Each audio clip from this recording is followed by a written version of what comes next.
This is the seated 90-90. Step one for this position is going to be creating 90 degrees at this knee, 90 degrees at this knee. When you have this position set up properly, there should be a straight line from this front foot all the way down the other side shin bone. You have a couple options from this position. Option one is to sit tall with both hands off of the ground and not using any support, trying to get both glutes on the ground. Tall through here and back on both butt cheeks or on both glutes.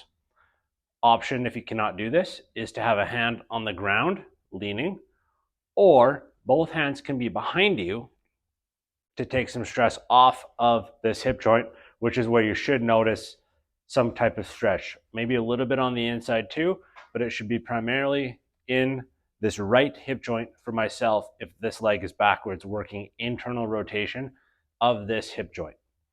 Option number two is going to be some rotations into that hip joint, moving the chest internally or towards the internally rotated leg.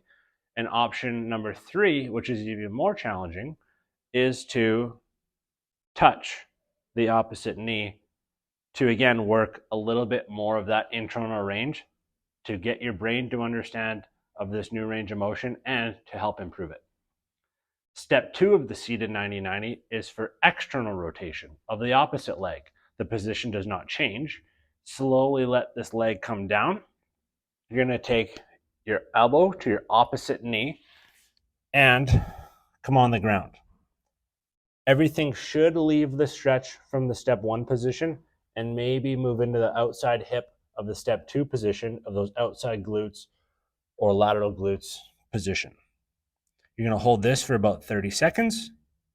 You can create more intensity by moving farther around that leg into external rotation. Additional option for this, if this is too challenging for you, is you can have both hands on the ground, leaning forward over that front knee to get a little bit more stretch in that backside hip capsule or those outside glute muscles.